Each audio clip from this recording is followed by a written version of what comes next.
Hello दोस्तों और प्यारे बच्चों, आज की इस वीडियो में हम भिन्न का व्युत्क्रम यानी कि रेसिप्रोकल के बारे में पढ़ेंगे। अगर अभी तक आपने हमारे YouTube चैनल को सब्सक्राइब नहीं किया है तो हमारे YouTube चैनल को सब्सक्राइब ज़रूर कर लें। तो आइए शुरू करते हैं बच्चों। आइए बच्चों, सबसे पहले हम जानते हैं कि आखिर व्युत्क्रम यानी कि रेसिप्रोकल होता क्या है। बच्चों, व्युत्क्रम यानी कि रेसिप्रोकल का अर्थ होता है उल्टा।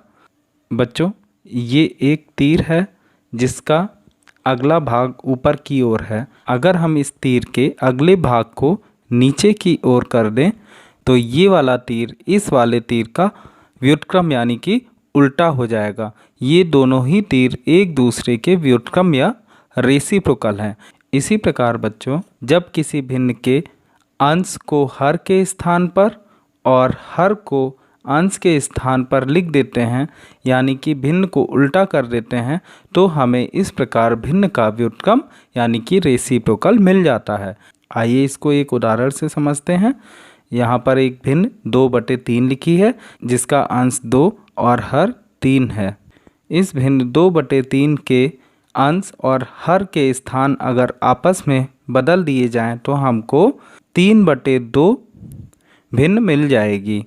तो बच्चों, 3/2 भिन्न 2/3 भिन्न का व्युत्क्रम है।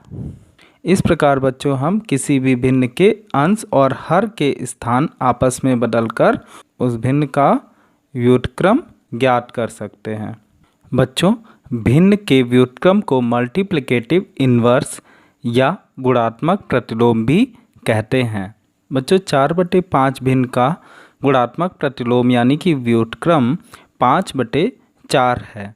अगर बच्चों हम भिन्न और उसके व्युत्क्रम की आपस में गुणा कर दें,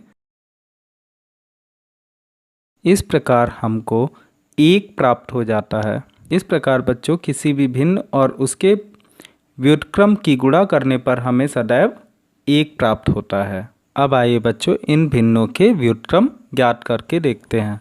बच्चों, 2/5 भिन्न का व्युत्क्रम क्या होगा? 5 को अंश के स्थान पर लिखेंगे और 2 को हर के स्थान पर, यानी 5/2। 1/4 का व्युत्क्रम 4 को अंश के स्थान पर और 1 को हर के स्थान पर, 4/1। इसको बच्चों हम 4 भी लिख सकते हैं, यानी कि 1/4 का व्युत्क्रम 4 होगा। अब 6 का व्युत्क्रम लिखना है बच्चों हमें।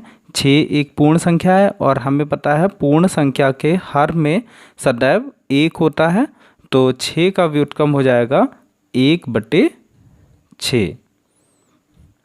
8/3 का व्युत्क्रम 3/8 और 9/2 का व्युत्क्रम 2/9।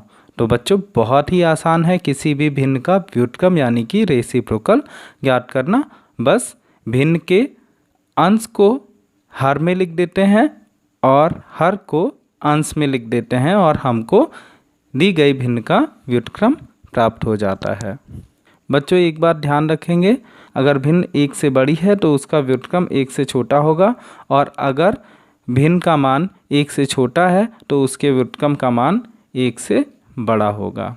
बच्चों, ये आपका होमवर्क है। आपको दी गई भिन्नों के व्युत्क्रम यानी कि रेसिप्रोकल ज्ञात करके लिखने हैं। उम्मीद है बच्चों आपको भिन्न का व्युत्क्रम यानी कि रेसिप्रोकल क्या होता है बहुत ही अच्छे से समझ में आ गया होगा। तो बच्चों, मिलते हैं अगली वीडियो में अगले टॉपिक के साथ। Thank you.